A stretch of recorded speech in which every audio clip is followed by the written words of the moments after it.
Hello, greetings and welcome. I'm Wheelgun Dan.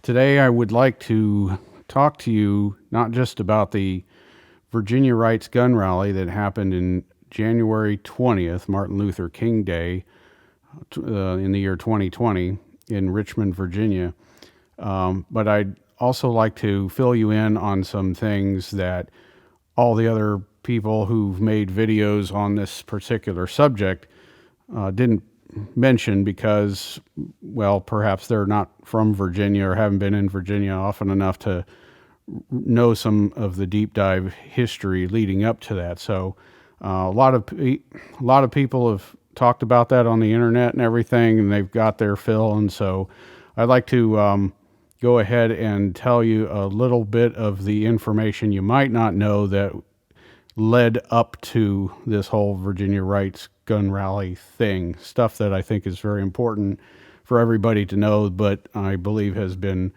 neglected from letting the rest of the United States know about it. So I want to tell you about that, and then after that, I'm just going to tell you my own story. If you're bored and don't have anything else to do, I'll be happy to tell you the story of how Wheelgun Dan goes to the Richmond, Virginia gun rights rally, Martin Luther King Day 2020. Before I get too far into that, always be sure to visit wheelgundan.com directly to see my latest activities and offerings. You can also follow some of my activity on Facebook as well. So let's go ahead and get into that.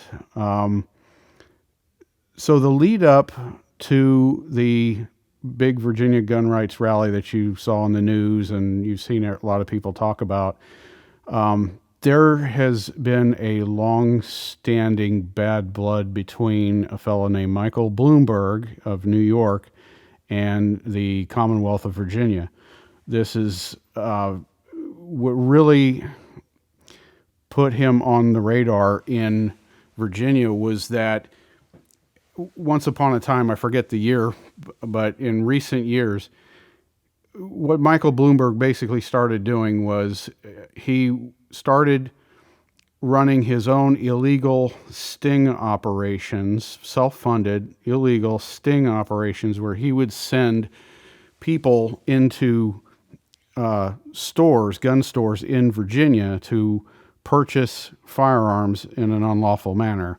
What they call straw purchases. I don't know that I can define that for you very easily, but I'm sure you can look that up if you need to. But basically, he would send somebody into Virginia to buy a firearm and then basically try to then catch the gun store selling a firearm in an unlawful manner so that then he could have charges pressed against the gun store and then run the gun store out of business. So to the best of my knowledge, I don't think that ever actually happened. And what did wind up happening is he just wound up suing, frivolous lawsuits kind of strategy, started suing individual gun stores at random and essentially forcing them out of business because, he's got billions of dollars and he just starts one at a time going and just slowly destroying one ma and pa gun store after another in Virginia.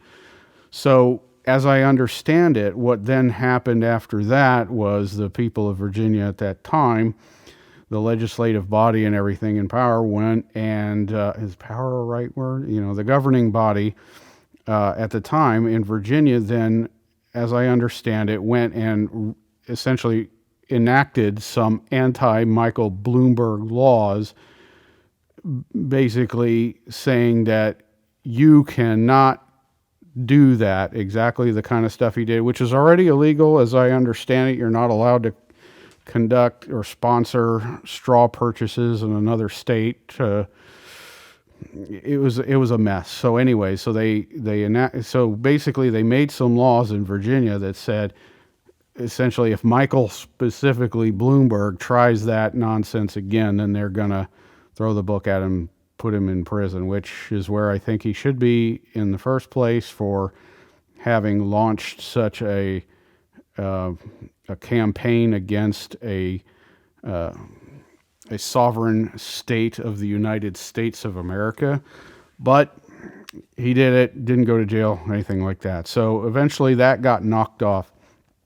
So the Virginia Citizens Defense League, hats off to them. They, in Virginia, have been doing a lot of really good work for a long time. Maybe more on that later on another day, but they're essentially the group that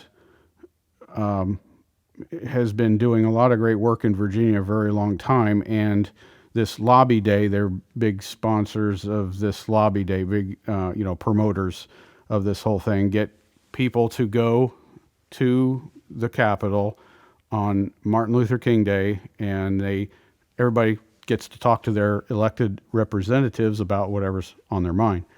So that is the lead up so far in the story here to some of the older history of what happened between Michael Bloomberg and Virginia. So eventually time goes on, and then in more recent history, just the very last major election in Virginia, just prior to the lobby day, Michael Bloomberg emerges again, taking millions and millions of dollars and funneling it into Virginia. And for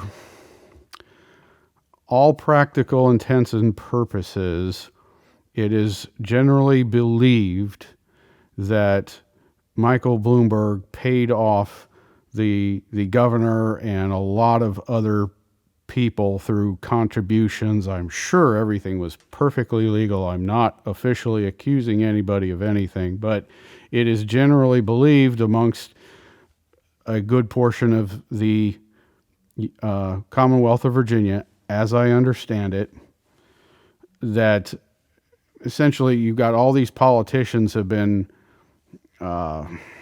trying not to use the word bribed. So let me see, with, lots of money put into their campaign. And then of course it's expected that once these millions of dollars get put into all these different campaigns, that these elected officials who received the funding from Michael Bloomberg specifically, George Soros's name has been thrown around as having him or organizations that he owns have been putting a lot of effort into Virginia and stuff like that. Anyway, I'm dancing around the subject here. A lot of money comes from Michael Bloomberg, goes into Virginia. A lot of these elected officials then are believed to then owe Michael Bloomberg, some payback or whatever in the form of making anti-gun laws. As all of this is going on, there's another thing that happens in Virginia right before the election time, is that there was this, you've heard of gerrymandering before? I don't know that I can describe that to you off the top of my head, but it has to do with the voting districts and where they draw the lines for the different boundaries for, different districts as part of the overall voting thing. It's a good subject to look at if you want to fix things in this country. Gerrymandering, getting rid of that would be a great idea. But what happened is the Democratic Party in Virginia essentially gerrymandered all of the Republicans right off the ballot. So imagine this. Not every single ballot, but a huge, significant portion of the different voting districts in Virginia, there were set up a candidate for the Republican Party and a candidate for the Democratic Party for a particular election of a particular jurisdiction. These jurisdictions are, drawn out by lines, and gerrymandering is the practice of changing the lines for political advantage. So right before the election, a great deal of candidates, the Republican Party candidates, got gerrymandered right off the ballot, so that many, many key jurisdictions, there were no Republicans. They effectively got rid of them, because if you want to if you want to run for office as, say, a delegate or something like that for a particular district, you have to live in that district. And so you get, essentially what happens is you get a Democrat who lives in that district, is running for candidacy, or, running for office, and then you have a Republican in that same, who lives in that same district. So you know what it takes to establish a residence. You have to, buy a house or rent an apartment, whatever. You have to live there, get your driver license changed so it shows that that's your address and everything. Then you have to start a campaign, bank accounts, and all that kind of stuff. It's involved, right? So basically what happened was, in the last minute, essentially the last minute, right before the election, the Democrats went and gerrymandered, changed all the things so that there was no Republicans in that redrawn area. So Virginians all over the entire Commonwealth, all of a sudden, it comes election day and they look at the, either the ballot or the sample ballot, and there are no Republicans. So there's Democrats all the way up and down the entire ballot running completely unopposed, because the Democrats went and gerrymandered all the Republicans off these ballots in many, many, many different key jurisdictions and everything. What that did was, then, that by that alone, it's not that the Democrats just happened to win the election. It's they actually gerrymandered so many Republicans off the ballots that I think, my personal opinion, if you ask me, is that this was a legitimate hostile takeover of a sovereign state of the United States of America. Virginia didn't just vote a whole bunch of Democrats into power that then led to the events that made the national news about trying to institute all these gun bans and all that other stuff. It's not exactly how it happened. People go around saying, well, elections have consequences. Yes, they do. But in a normal election, you at least have a choice. This was not a choice. This was, here's your Democrats, and they're going to win because they gerrymandered all the Republicans off the ballot. Okay, so free countries have a choice where you have an election, right? You can vote for this guy or you can go vote for that guy, right?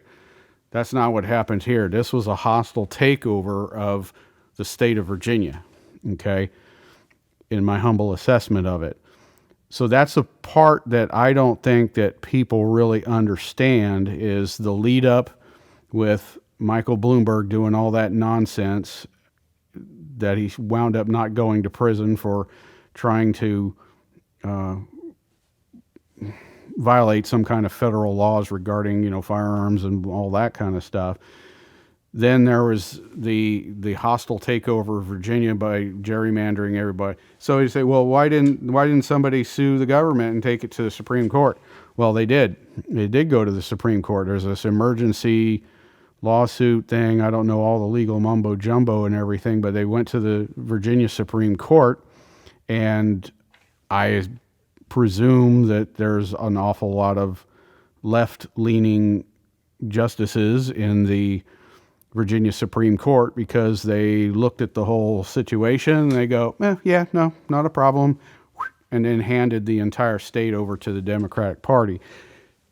Now you're caught up to the part in the story where you see everybody talking on the news about how all these Democrats, they find themselves in power, then they start introducing all these ridiculous bills. The House Bill 961, was it, the one that bans everything under the sun, high-capacity magazines, assault weapons, and all these other things. Basically all these laws to essentially either ban every single common use firearm that there is, or ban all the magazines.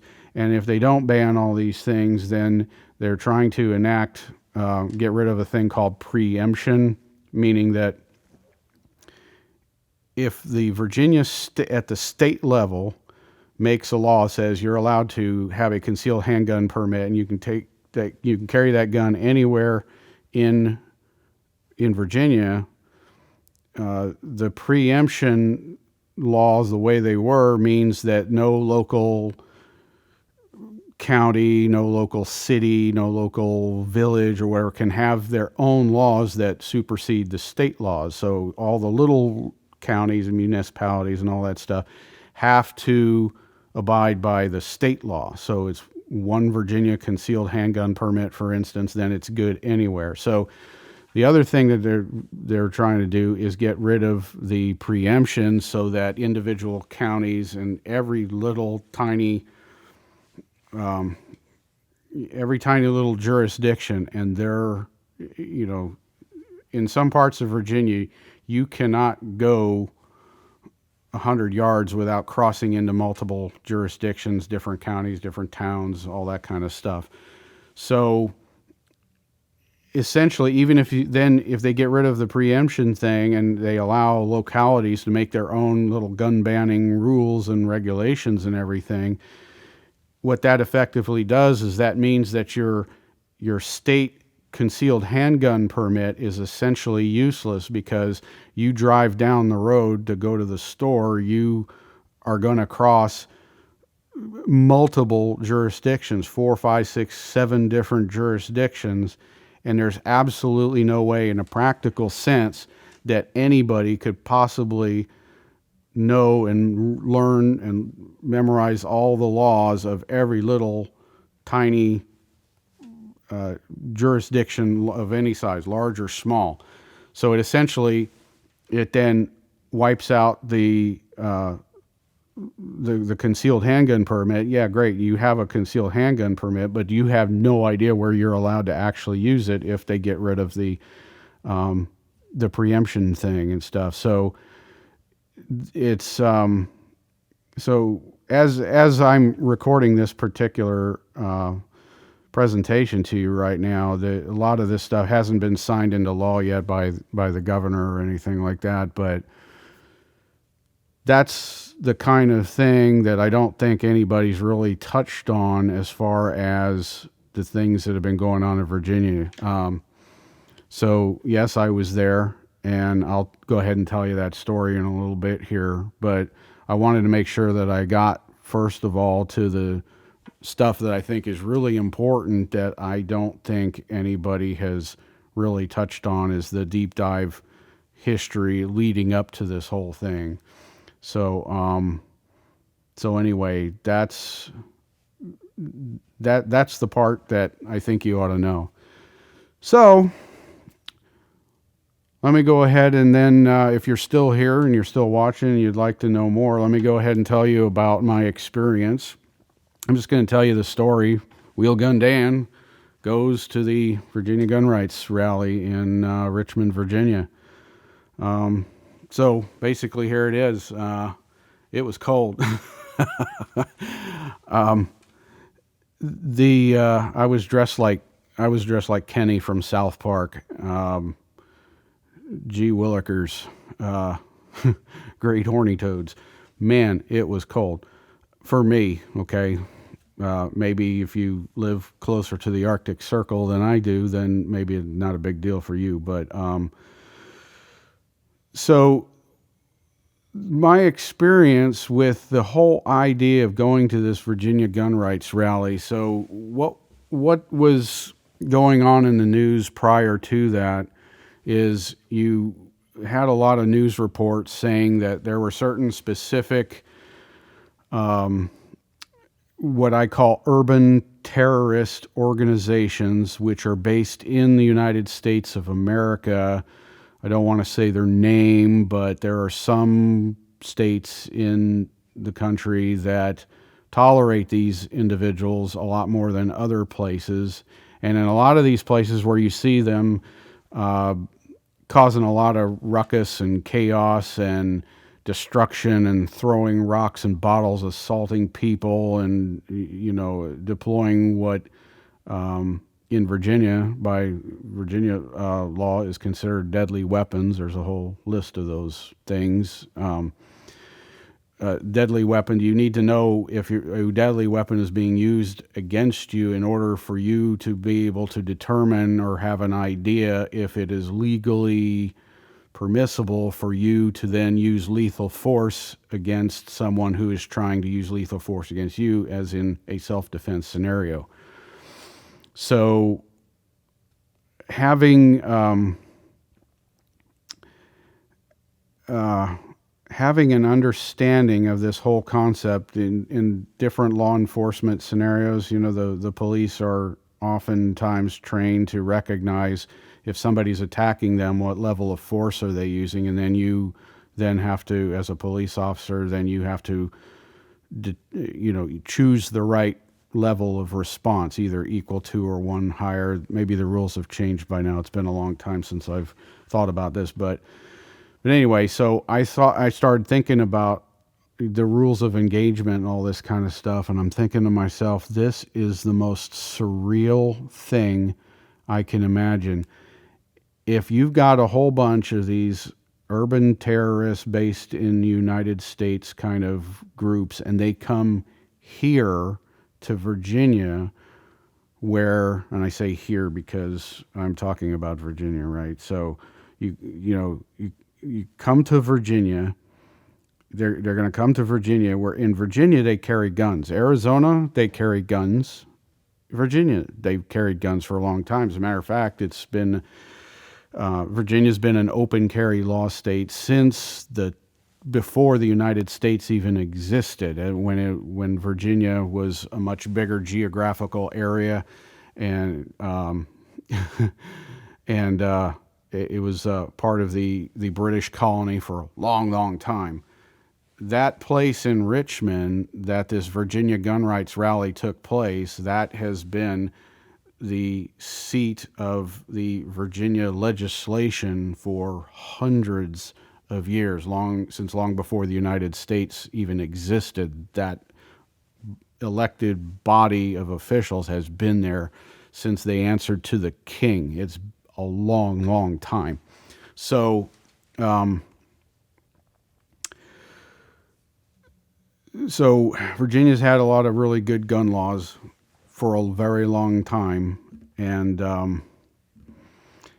I'm thinking to myself, if those guys, all those, that cover their faces and they throw rocks and fire bombs and all that stuff, in all the places that I see them in the news doing that kind of stuff, they don't ever get shot. And that's because in those places they do that stuff, you're not really allowed to carry a gun, So, like D.C., for instance, during the time of the 2016 presidential election, you see a lot of these knuckleheads going around throwing things through windows and lighting cars on fire and doing all kind of stuff. Okay.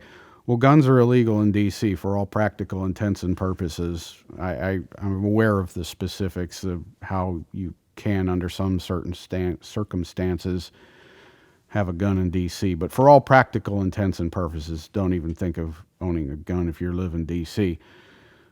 But they got away with that because apparently everybody, they have confidence knowing that there are not armed citizens in these locations, which is why armed citizens reduce crime, because where criminals want to practice their crime, they are intimidated by the knowledge of an armed response or the threat of the armed response. So I'm thinking to myself, as I'm preparing to go to this, it's so surreal. I've never before considered that I might be going to an important event and I might actually be in a situation where someone might use lethal force against me, where then I would then be in a position to have to deliver lethal force in self-defense. It's like I could have said, well, I'll just avoid this and just not go and stay at home, but I also felt that it was important to be there, and if anybody had a right to be there, I had a right to be there, because I am trying to peacefully assemble. The whole Virginia gun rights rally was essentially one of the many ways that the people can petition their government with grievances and do it in a peaceful way. As it turned out, this particular day, none of the Democratic, as I understand it, none of the Democratic Party officials even showed up. So if you did want to speak to them, they weren't there. So this big rally was with thousands and thousands and thousands of people, was in front of a big giant empty building because the Democrats, they didn't show up. They just didn't show up because that's how dictatorships work. They do what they want to do, and they don't care what the people have to say, and they don't want to hear what the people have to say, and they're just not even going to show up on that particular day that's set aside for you to talk to them and tell them what you think. I'm not too concerned about that because the Democratic Party elected officials who are in office, this year, 2020, are basically the same. A lot of them are the same elected officials who have been in there previously. And so in previous years, I have actually gone to talk to people at the Virginia Capitol and tell them my thoughts and opinions and everything. So on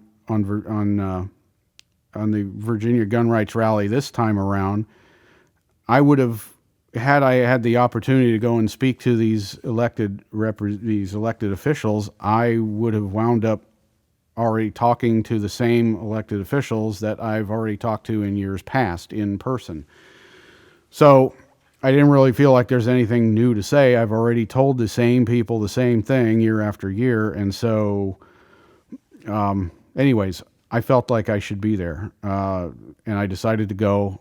I didn't want to go at first. I was very torn and everything, but eventually, I wound up going. And so the planning and preparation, that was so surreal. What the heck am I going to bring with me? Then I started thinking about, well, what firearm do I bring? Then I started, well, do I need extra ammo? And then what if we do have situations where the terrorists, the urban terrorists based in the United States, have blocked off certain roads and all that kind of stuff, because this is a downtown environment. I'm thinking through tactical logistics and the whole bit. When I went there, I did not want to make a big spectacle of myself. I did not want to be seen. I wanted to be as invisible and forgettable as possible. And of course there was other people, the ones that you see on all the pictures, with all the gear and everything, they're the ones that made all the pictures and all the news and everything. Nobody took my picture because I was as boring and invisible as possible, and that's the way I wanted it. But underneath this Arctic coat that I had on is rated for like 20, 30 below zero. Like, I look like Kenny from South Park. I was all warm and cozy, but under there, it's like I wound up eventually deciding on bringing my Heckler & Koch VP9. That is my favorite 9mm to shoot. It's not what I normally carry for everyday carry for protection. I prefer the P30 series, with the hammer fire, either in the compact version or the full size P30s or something. I'll have to talk about those in another day. But I wound up bringing the VP9. I had extra magazines, and they were all under the coat, and you couldn't see anything. So I stayed at a buddy's house that lives close to Richmond. Stayed at a buddy's house, camped out there, had the truck, had the VP9 and all the stuff that I wore on my belt. I didn't want to carry a whole bunch of stuff around downtown Richmond, Virginia, especially, as cold as it was. There was so much, it's like the logistics of it. How do you carry a whole bunch of tactical gear and all that stuff in that kind of cold? I don't know. Ask the 10th Mountain how they do it. I don't know how they do that. But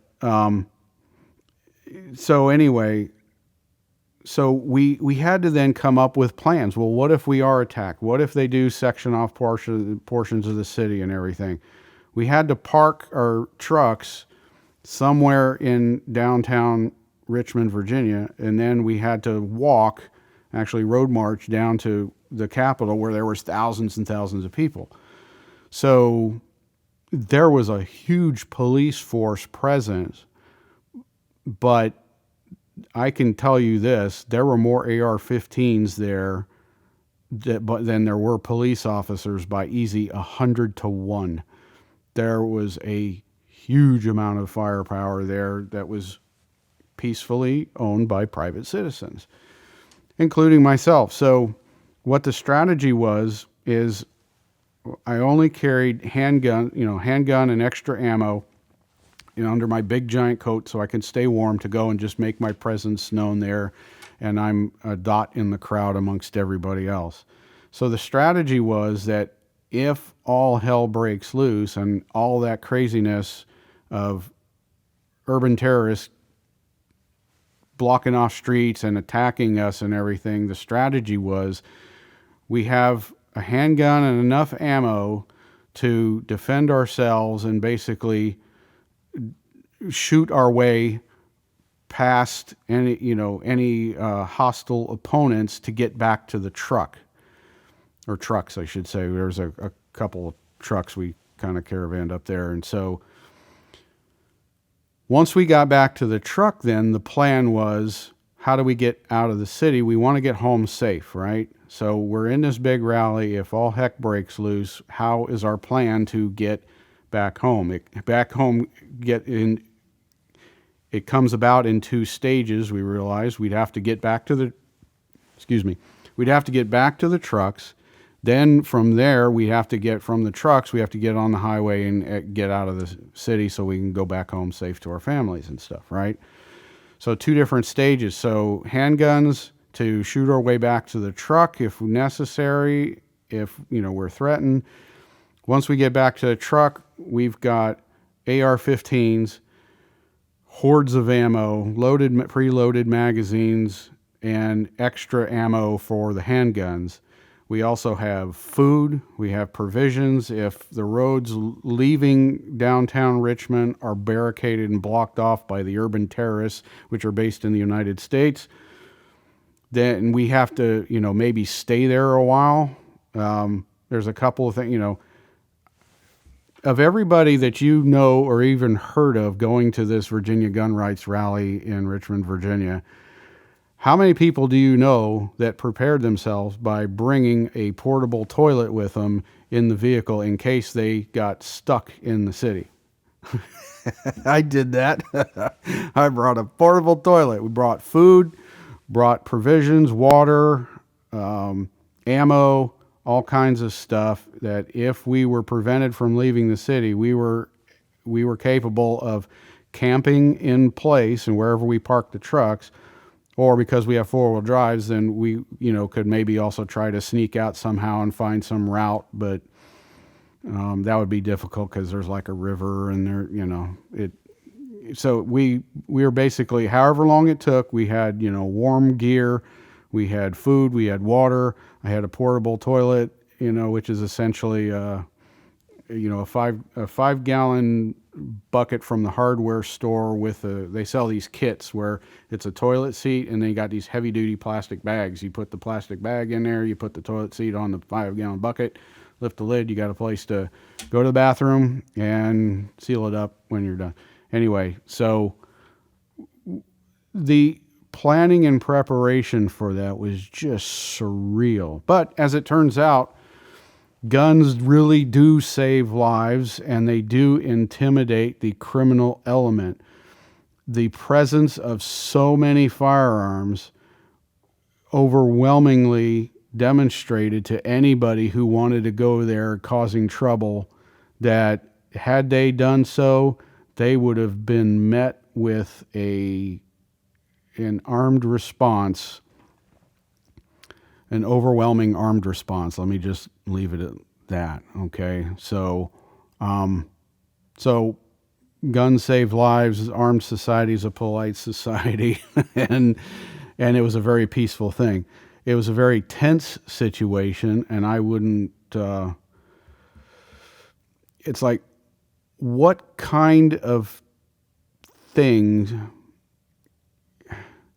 is the government doing in Virginia that would cause their own citizens to wonder whether or not they should resort to Red Dawn strategy, the Red Dawn scenario? If you've never seen the movie Red Dawn, you should see the movie. And I don't mean the remake.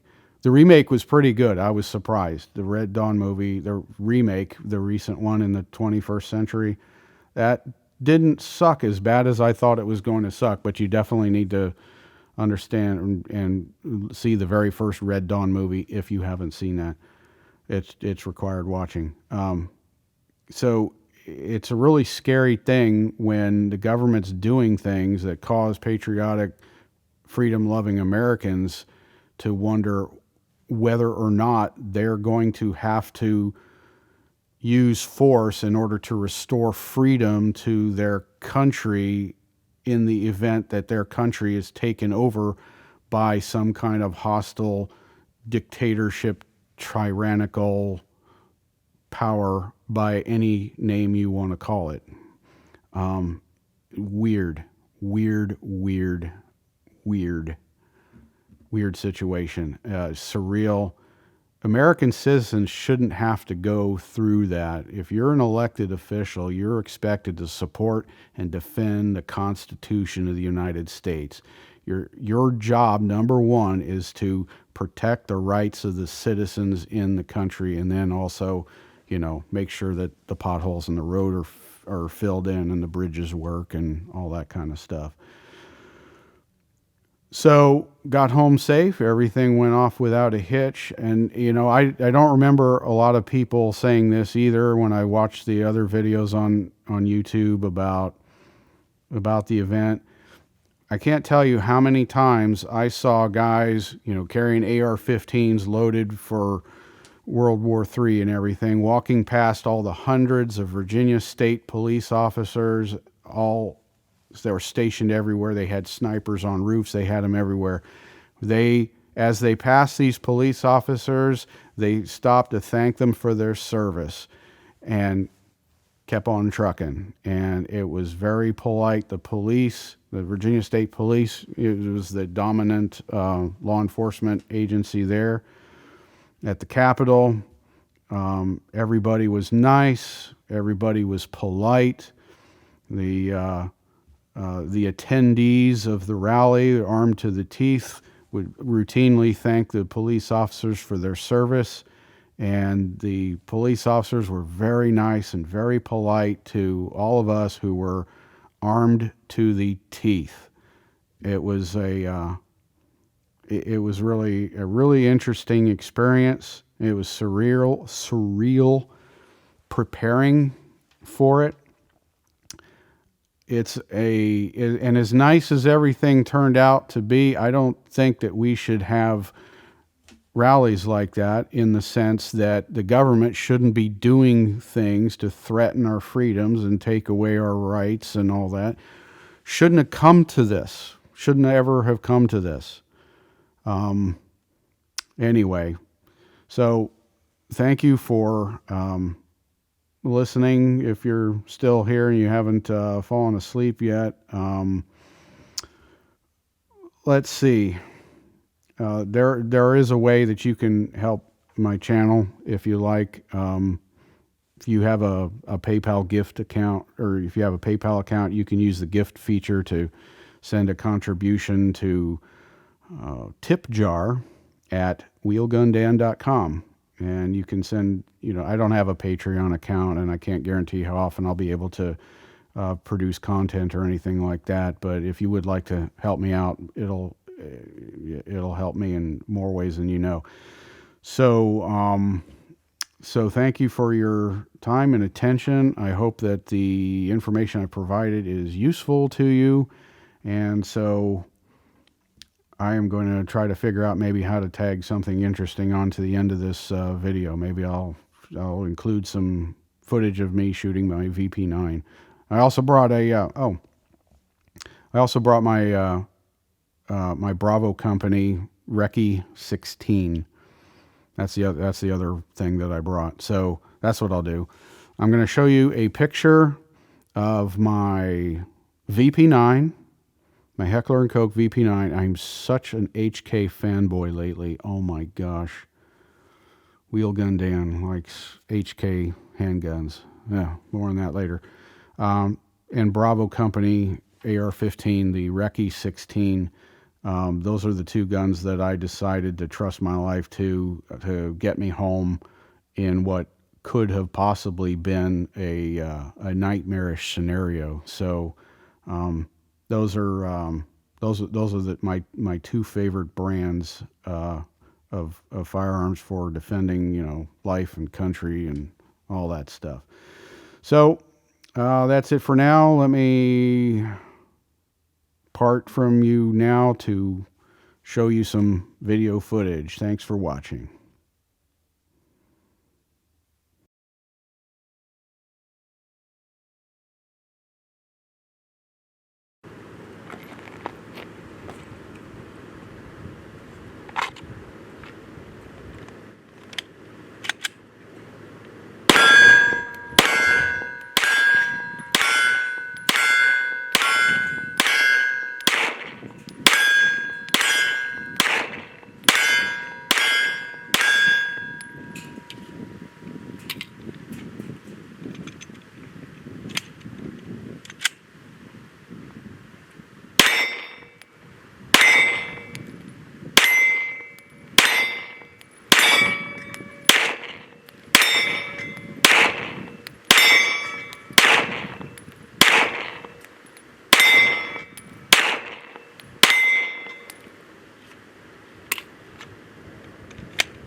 Be sure to visit wheelgundan.com for all my latest activities and offerings.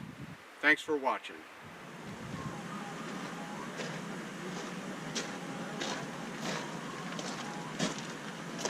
Howdy, I'm Wheelgun Dan. Welcome to my collection of videos.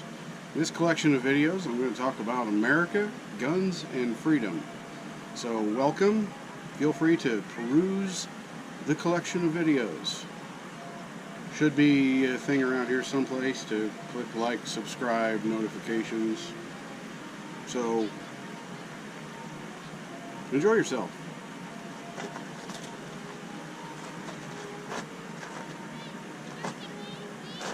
What kind of bug is that over there? Okay, feel free to peruse the video collection anytime now.